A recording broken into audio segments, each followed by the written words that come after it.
Francis Galton और Charles Darwin, इन दोनों की कहानी बड़ी अमेजिंग है। क्या सिखाती है? एक इंसान ये है और एक इंसान ये है, लेकिन इन दोनों में से ये हिस्ट्री क्रिएट करता है। दुनिया इस इंसान को एडमायर करती है, पर ये दूसरा वाला इंसान जो है वो कुछ कर नहीं पाता। आखिर ऐसा क्यों होता है? क्यों इस पूरी दुनिया में कुछ लोग हैं जो कुछ कर नहीं पाते और कुछ है जो दुनिया के टॉप 1% में आ जाते हैं? देखा जाए तो जन्म लेते वक्त सबका दिमाग ऊपर वाले ने सेम तरीके से ही डिजाइन करा है, पर हिस्ट्री में नाम रजिस्टर होता है सिर्फ इन जैसे लोगों का। आखिर क्यों ये सक्सेसफुल हो पाते हैं? क्या है इनका सीक्रेट? तो सुनो, वो सीक्रेट है दिमाग को परफेक्टली डिजाइन करने की चाहत। जन्म लेते वक्त आपका दिमाग कैसा होगा ये आप डिजाइन नहीं कर सकते, पर इसके बाद में पूरी दिमाग की कहानी आप पूरी डिजाइन करते हो। कैसे? अब यहाँ एग्जाम्पल शुरू होता है सर फ्रांसिस गैल्टन का और चार्ल्स डार्विन का। बचपन में गैल्टन का आईक्यू डार्विन से काफी ज्यादा था। गैल्टन इतने जीनियस थे कि इन्होंने बचपन में ही एक शानदार साइंटिफिक करियर बना लिया था, पर वह कभी भी अपनी साइंटिफिक फील्ड को पूरी तरह से मास्टर नहीं कर सके। रीजन ये था कि उनका फोकस कभी भी एक चीज पर स्टेबल रहता नहीं था। हर कुछ दिनों में उनका मन करता कभी ये कर दूं, कभी वो कर दूं, कभी ऐसा कर दूं, कभी वैसा कर दूं। आज ये ठीक लग रहा है, कल कुछ और ठीक ऐसे बहुत से बच्चों के बचपनों में देखा जाता है। सिर्फ एक ही कारण है जिसकी वजह से आज फ्रांसिस गैल्टन को कोई जानता नहीं है। और दूसरी तरफ चार्ल्स डार्विन थे, इनका आईक्यू इनसे कम था, पर इनका जब नाम लिया जाता है तो 3 वर्ड्स दिमाग में आते हैं: बहुत बड़ा साइंटिस्ट। डार्विन एक ऐसे साइंटिस्ट है जिन्होंने हमेशा के लिए जिंदगी के बारे में हमारी सोच को बदल कर रख दिया। पर डार्विन एक आम बच्चे थे, इनका आईक्यू लेवल भी एवरेज था।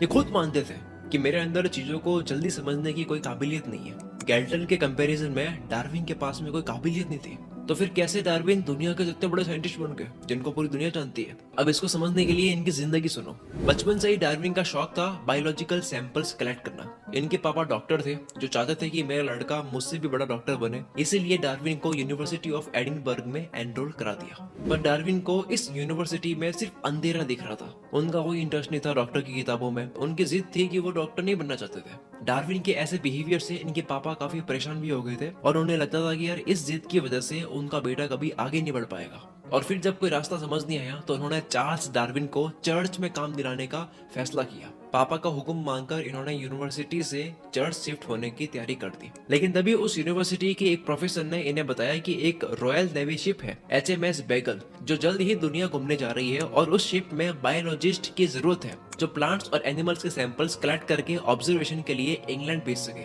अब डार्विन के पास में जिंदगी जीने का बहुत बड़ा मौका था, ऊपर से काम भी ऐसा मिल रहा था जिस काम को वो शौक से कर सके। डार्विन ने इस वर्ल्ड ट्रिप पर जाने के लिए पापा से परमिशन मांगी, पर इन्हें जाने से मना कर दिया। लेकिन इस बार डार्विन ने अपने मन की सुनी और ये काम एक्सेप्ट कर लिया। अब यहाँ से डार्विन का सफर स्टार्ट होता है। इनका सैंपल्स कलेक्ट करने का काम इनकी लाइफ को मजेदार बना रहा था। साउथ अमेरिका में इन्होंने बहुत ही शानदार काम किया। प्लांट्स, एनिमल्स और बर्ड्स, हर तरह के सैंपल्स कलेक्ट किए। इसके साथ में ये फॉसिल्स और बोन्स कलेक्ट करते थे।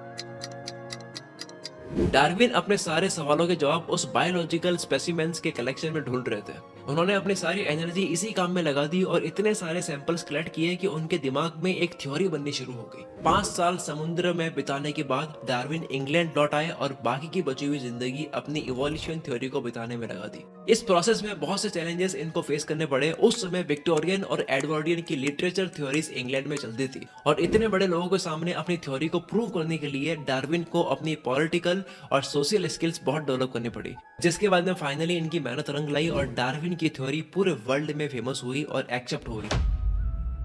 कंक्लूजन, डार्विन ने अपने दिमाग में एक शौक पाला और इस शौक को पूरा करने के लिए अपने दिमाग को परफेक्टली डिजाइन करा। डार्विन ने 4 चीजें फॉलो करी: continuing efforts, neglecting self doubt, facing obstacles and last में फिनिशिंग व्हाट इज स्टार्टेड। पर इन सबको फॉलो करने के लिए आपके अंदर भी डार्विन की तरह इनर फोकस होना चाहिए, और यही इनर फोकस आपको एक एवरेज इंसान से जीनियस इंसान बनाता है। Leonardo da Vinci, the great artist and inventor of 15th century, इनका भी ये मानना था कि हम सब में एक इनर पावर होती है जो इस वर्ल्ड को फेस करने के लिए हमें कैपेबल बनाती है। इनको भी बचपन में ज्यादा पढ़ने का मौका नहीं मिला, पर इन्होंने नेचर को बड़े ध्यान से ऑब्जर्व करा। इनको ये पता था कि इनको नेचर की खूबसूरती को देखने का मजा आता है और ये नेचर की ब्यूटीफुल पावर को अच्छे से समझना भी चाहते थे। इसीलिए शांति से पहाड़ों और नदियों के किनारे बैठकर आराम से ध्यान से ये तस्वीरें बनाते थे। और अब अगर आपको भी डार्विन की तरह अपनी जिंदगी में किसी एक फील्ड का मास्टर बनना है तो उसके लिए आपके सामने ये पॉइंट्स है, आपको ये फॉलो करने हैं। Number 1, what was your childhood dream?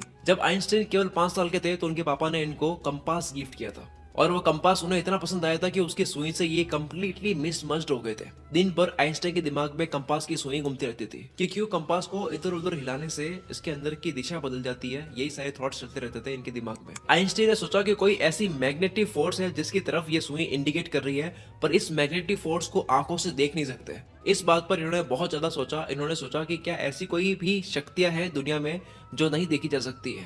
इसके बाद इन्होंने साइंटिस्ट बनने का डिसीजन लिया और अपनी पूरी जिंदगी, अपने सारे विचार इसी मैग्नेटिक फोर्स और इसी फील्ड के चारों तरफ लगा दिए। आइंस्टाइन हर मुश्किल घड़ी में उस कंपास को लेकर बैठ जाते जिसने उनके अंदर साइंटिस्ट बनने का जोश जगाया था। इन शॉर्ट, बहुत से सक्सेसफुल लोगों का झुकाव उसी काम की तरफ होता है जिसे वो बचपन से ही करना चाहते थे। नंबर 2, ऑक्यूपाई द परफेक्ट निश। एक रिसर्च में ये पता लगा कि जितने भी सक्सेसफुल लोगों ने जिस भी फील्ड में सक्सेस हासिल करी है, वो इस फील्ड में बचपन से ही जाना चाहते थे। तो आप भी आंख बंद करके अपने बचपन में झांको और पता लगाओ कि आपका फेवरेट निश क्या था। ये गेम थोड़ा सा डिफिकल्ट है। इसमें आप शुरू में अपनी मर्जी का कोई भी बड़ा फील्ड सेलेक्ट कर सकते हो। फिर वहां से 2 रास्ते हैं। पहला वाला रास्ता वो है जो साइंटिस्ट रामाचंद्रन ने बताया था, जिसमें आप अपने फील्ड में ऐसे छोटे छोटे रास्ते ढूंढो जो आपको अच्छे लगते हैं। जब मन करे आप एक स्मॉल फील्ड छोड़कर दूसरे स्मॉल फील्ड में ट्राई करो। ये प्रोसेस आप तब तक करते रहो जब तक आपको कोई ऐसा फील्ड ना मिल जाए जो आपको एकदम सही लगे। दूसरे रास्ते का नाम है मात्सुओका। मान लो आपने एक फील्ड में मास्टरी कर ली, जैसे रोबोट बनाना आपने सीख लिया, तो इसके बाद में दूसरे सब्जेक्ट की भी स्किल आप सीखना स्टार्ट कर दो, जैसे कि न्यूरो साइंस। अब इन दोनों फील्ड्स के नॉलेज को आप मिला दो, जिसके बाद में शायद ऐसा हो सकता है कि आप नया फील्ड बना दो, या फिर आप इन दोनों फील्ड्स में कुछ ऐसे कनेक्शंस एस्टेब्लिश कर दो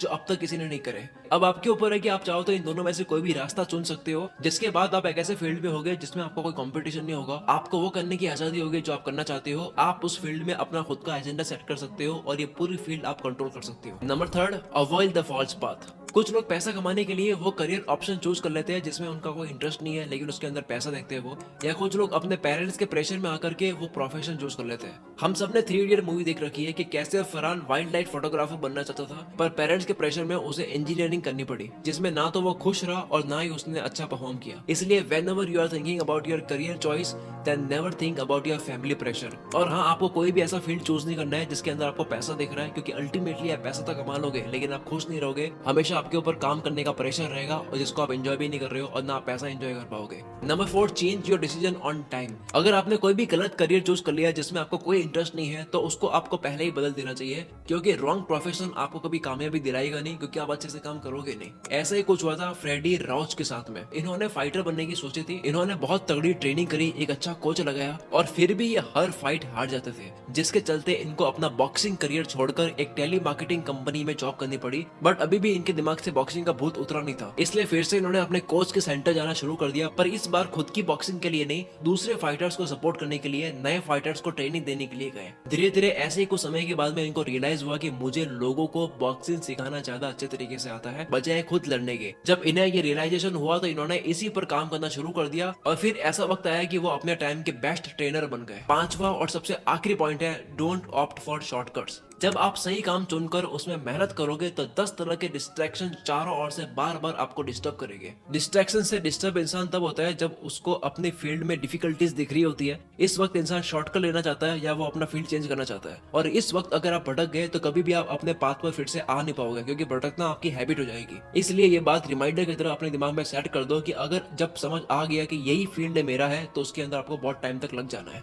तो ये थे 5 पॉइंट्स। अगर आपने ये अप्लाई कर लिए ढंग से तो आप अपने फील्ड के बाप आदमी बन सकते हो। अब तक के लिए सिर्फ इतना है। कोको एफएम का लिंक आपको नीचे डिस्क्रिप्शन में मिल जाएगा। मिलते हैं अगली वीडियो में। Wish you all the very best.